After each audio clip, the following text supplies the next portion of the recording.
And the Big 12 weekend was an interesting one, as it always is. And the Big 12, Craig, at Big 12 this week, didn't it? Yeah, I mean, it did to some degree. Yeah. It definitely had a few games out there that the favorite did not emerge victorious, and I think I made a comment about this last Thursday when we were picking some of these games. We were all rolling with the favorites based on what we knew at this point, but I kept saying, well, we're all picking the favorites. Like, surely this won't go wrong, and I think I made that comment or something along those lines 2 or 3 times because that's not how it goes typically. And I do think there was starting to be, as of last week, this sort of divide of the upper teams and the lower teams. And just when you thought that might be the case, the bottom half jumped up and took a big chunk out of the top half this past weekend. So that was interesting to see, or just some of these games kind of go the opposite direction of maybe the way you thought that they would. So yeah, it was a fun weekend, and I know we haven't touched on the rankings or anything, but I'll just mention those real quick because it'll lead us into talking a bit about what just happened, but also what's ahead. And so if you're looking at it from a Big 12 perspective, Texas Tech's all the way up to number 7 now, up a couple of spots. And here you go. Yeah, Ohio State, Miami, Indiana, all the way up to number 3, A&M up to number 4 now, and Ole Miss dropping a spot to round out the top 5, but Alabama's emerging. Texas Tech's right there on their heels as well. But Tech, the highest ranked team there at number 7.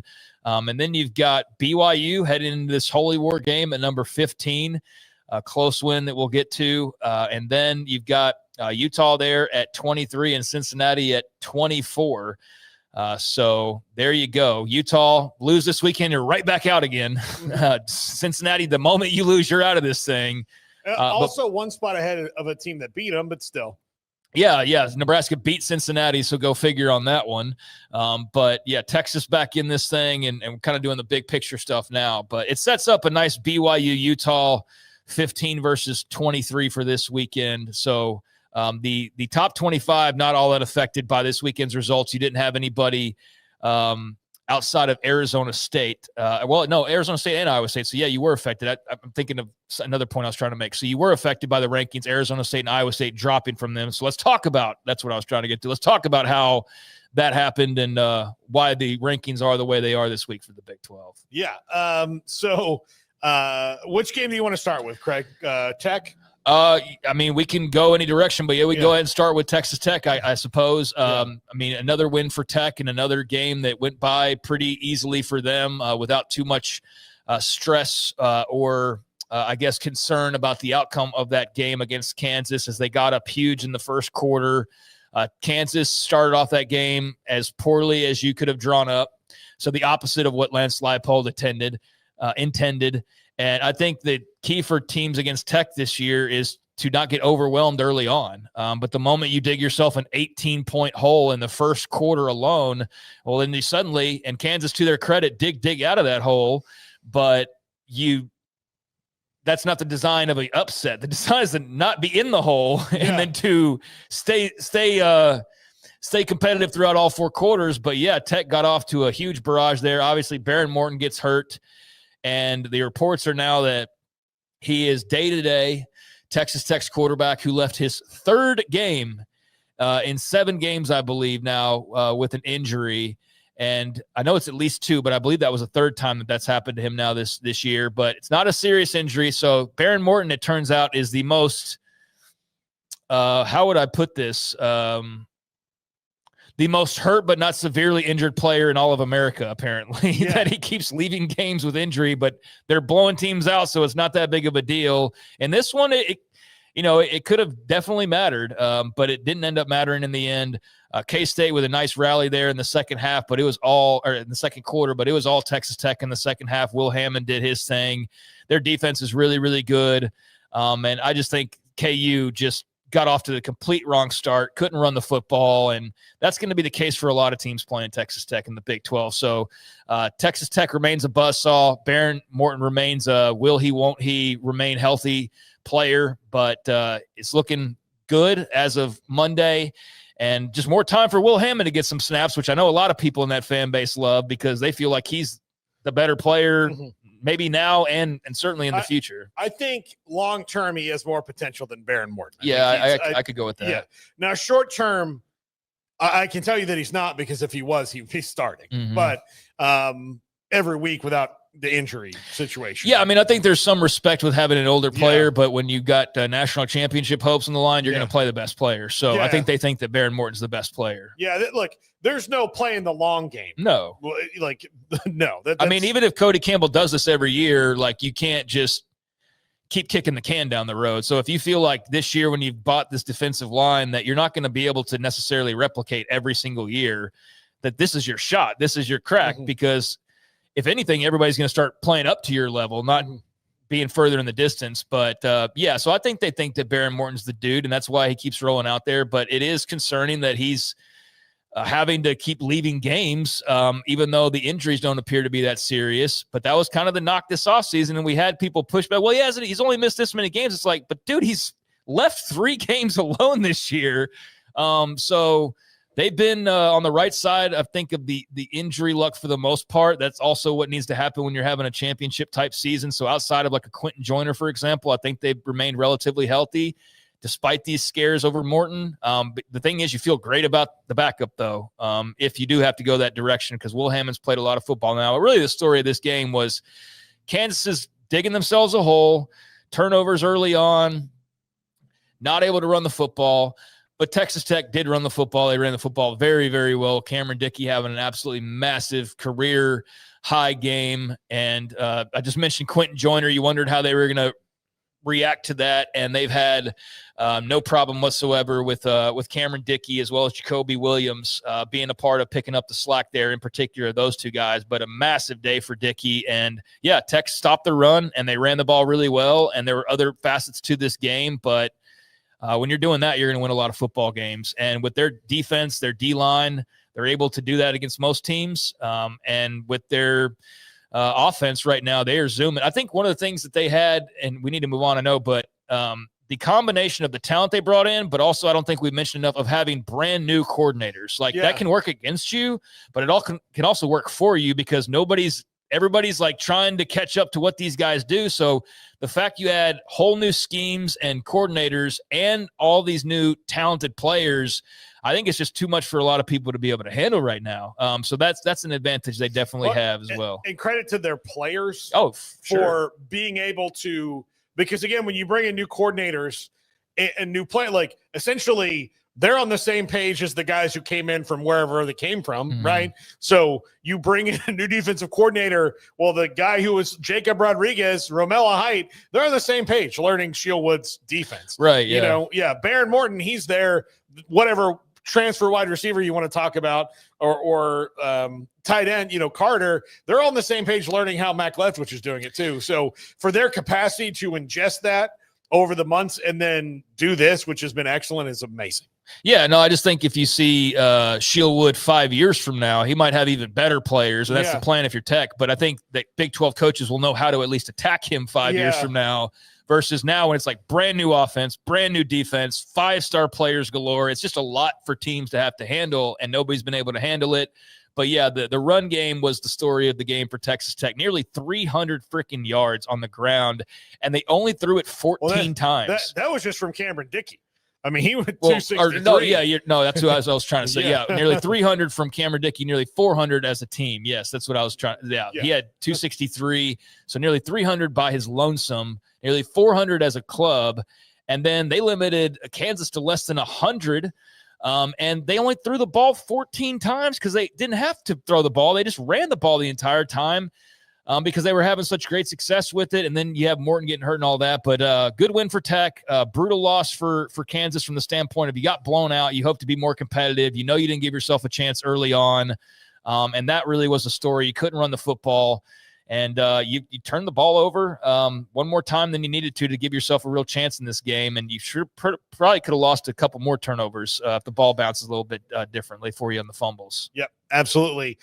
These next 2 games set up the big one for this week in the Holy War. BYU, double overtime again. Look, it's never like clean, but it works. at BYU. They're going to have their things. LJ Martin was pretty dominant, 162 yards. But look, outside of some turnovers, a turnover for Noah Fafita. Look, Arizona, they're just fine. They're okay. They're a tough out, and took them down obviously into overtime where BYU, I think, just being better. But Bear Bachmeier threw 2 picks. I mean, it wasn't pretty. Let's be clear. Arizona didn't take BYU into overtime. BYU took Arizona into overtime. Yeah. I thought Arizona completely puckered up at the end of this game. I thought Arizona was in control of this game, got down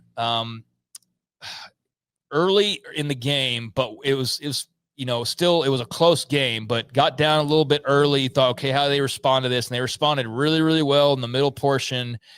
And then I felt like had the tiger by the tail in the fourth quarter. And instead of going and getting that one more score and being aggressive, I thought that Brent Brennan just kind of puckered up. And he didn't look that way. He was on the sidelines clapping. But, dude, you go back and watch that broadcast. Brent Brennan, in like the last several minutes of that game, you simultaneously see where Arizona's got a chance to close the door. And you see where time after time after time they failed to do that. And you see on the other side when they're showing Kalani Sitake, the inability to try and go win this game, and then just little life reft here and a little life reft here. And then all of a sudden you go, oh, God, we got a chance. And next thing you know, he knows they're going into overtime. Like, I think he's convinced they're going to win this game now because they should have lost in regulation. But Arizona did not drive the dagger in. I thought they played it conservative. I thought that they played a little scared. And that would piss me off as an Arizona fan because I think that's one of those games you go balls to the wall and you bury them if you got a chance to. And instead, they tried to kind of almost play with their lead. And it's like, dude, you are not going to be able to – it's like you were up 14 points. You were up a score. So despite Bear Bachmeier having a couple mistakes that could have proved costly enough to lose this game and not having the greatest statistical game, they're just fight to stay in their just ability to stay in the fight aided BYU well, because when they got that opportunity to go and tie it up and then send it into extras at the end of the game, they were able to follow through on that. And so I looked at this as a great effort by BYU and a nice win, and they're bowl eligible. They're 3-0 in the league. All that's good. LJ Martin was fantastic. But I walked away from this just feeling worse about Arizona and them letting this get away than I did feeling like great about BYU. Not that it has to be one or the other, but yeah, I thought Arizona let this one slip away. That was my big thought from this game. And BYU's a good team, and Holy War ought to be phenomenal. Yeah, absolutely. So to that end, Arizona State got some bad news on Thursday night. Sam Leavitt didn't play. Their backup quarterback is Jeff Sims, who, to his credit in this game, didn't turn the ball over at all, dude. But that doesn't tell the whole tale. That's about where I can go, because he was in his previous career the human turnover. He did not turn the ball over. He also didn't really do anything well. So at least he didn't turn the ball over is the best I can say about Jeff Sims' performance the other night. Arizona State without Sam Leavitt is nowhere near the same. They didn't have the same fight. That was one thing I want to talk about. Brent Brennan, with just the end of the game, he's sitting there cheering, and his guys are walking by during these timeouts, and they are as lifeless as you've ever seen anybody. You would not think they're in a game where they're like got a top 25 team at their place on the ropes. You would have thought that they were on the receiving end of being blown out like 60-0. It was just, the clapping drove me nuts at the end. I didn't feel like Arizona was the team in control. It felt like they were very much just playing scared. So anyways, that was my follow-up thought to finish that out. And Arizona's a good team. They'll be fine. They'll win some more games, but that one was regrettable. Utah just ran all over Arizona State. I mean, Arizona State without Leavitt, yeah, Sims didn't turn the ball over, but he wasn't particularly good.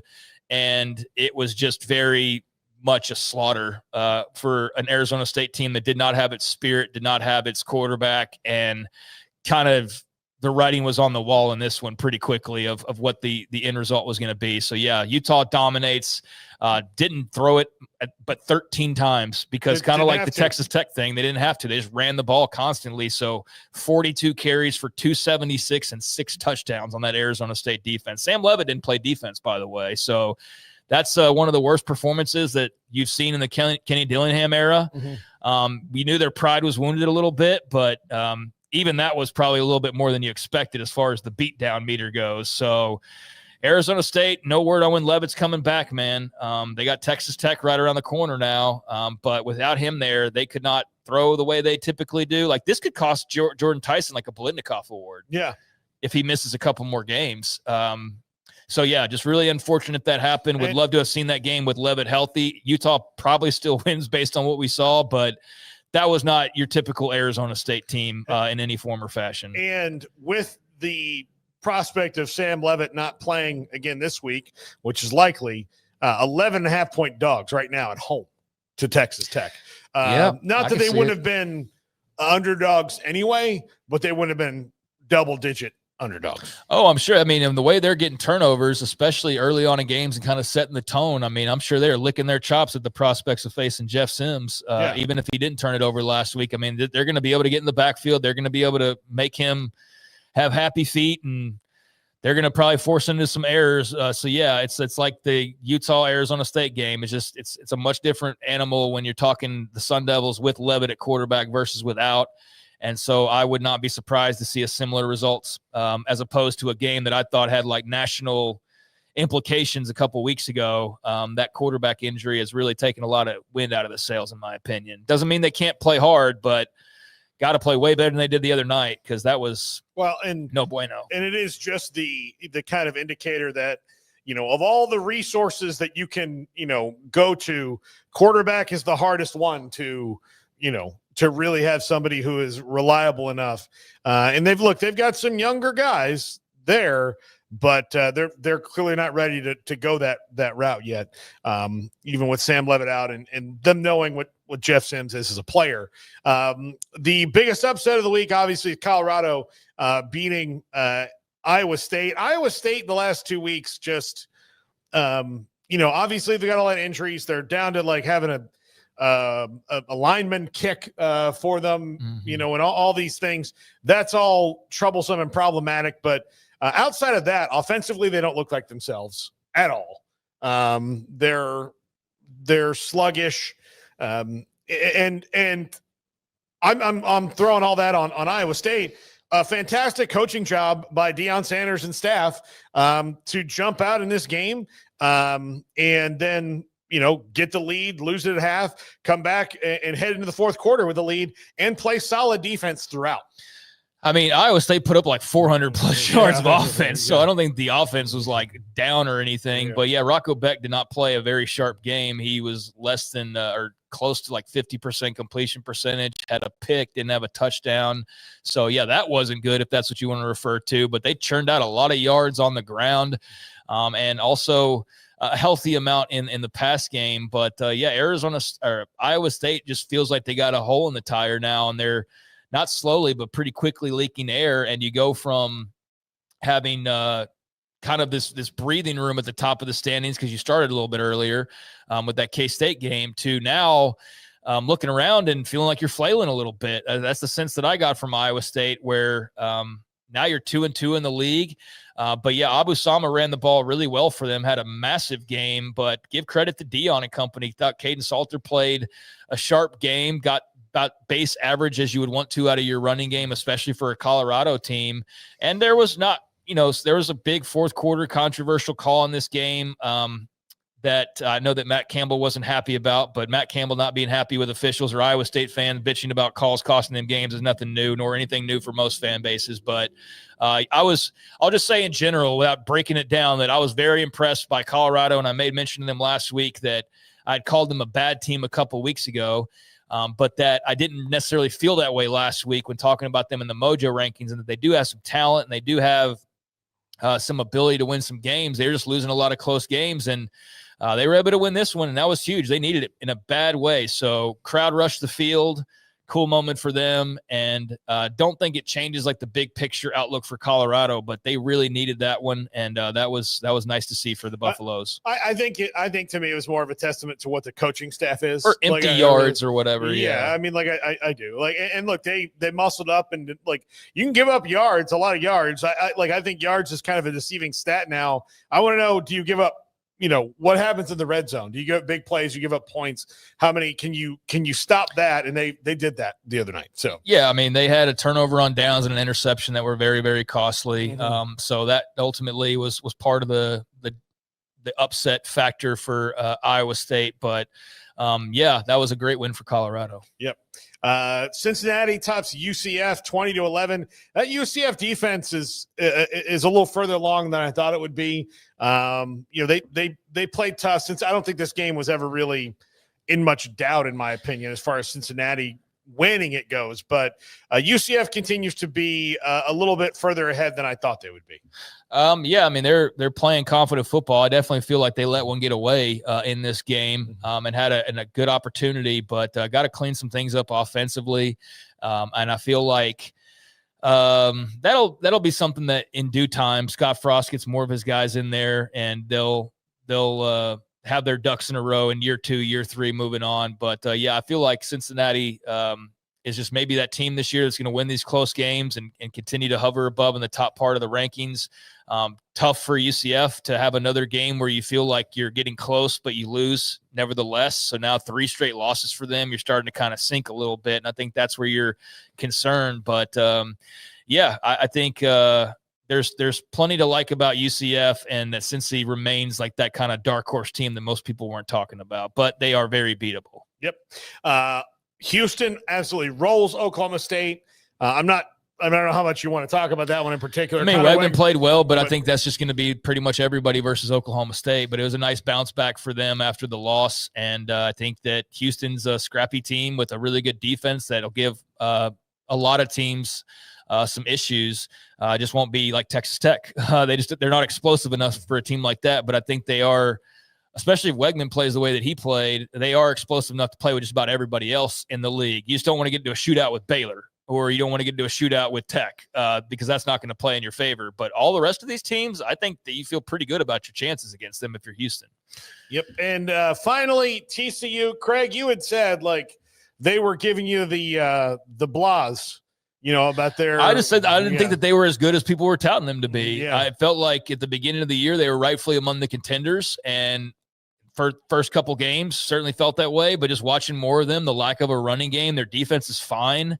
But it's pretty much Josh Hoover or bust for that offense, and especially Josh Hoover to Eric McAllister. And those two connected a bunch more this weekend, but that wasn't enough. And so, yeah, TCU falls to the wayside, and I think you can go ahead and dock them a spot in the tiers if you haven't already done that. I had already done that personally, but really interesting matchup with Houston coming up. I think that could possibly be interesting, but this isn't about TCU. This is about credit to K-State for probably putting it all together, playing a great game. Avery Johnson looked really solid.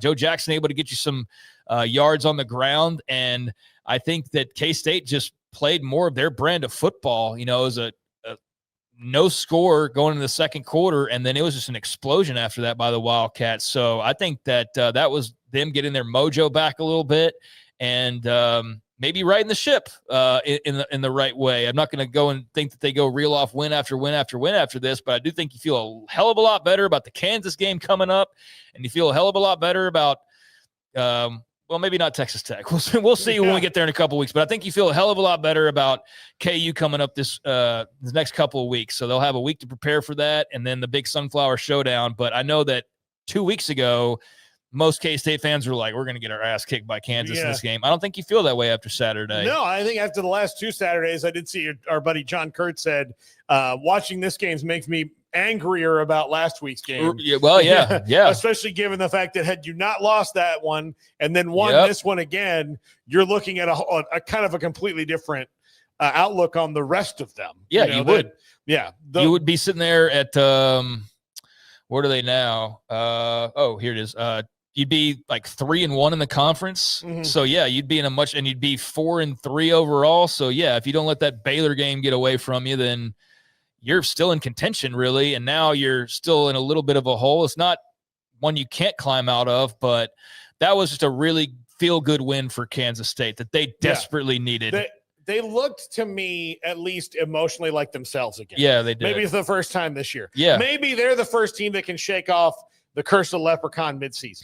Maybe so. Maybe they can be, but I will say this about TCU. I think they're still a good team. Like, I wouldn't put it past them to beat Baylor at home this weekend. That's a rivalry and a coin flip. But I was after watching them a couple times, I just had to scale back a little bit on them. They have holes in their swing. Yes, they have major holes that they're not like a playoff champion contender type of a team, for sure. And I think, we wondered, could they be one of those teams? They're definitely not. That was a bad loss.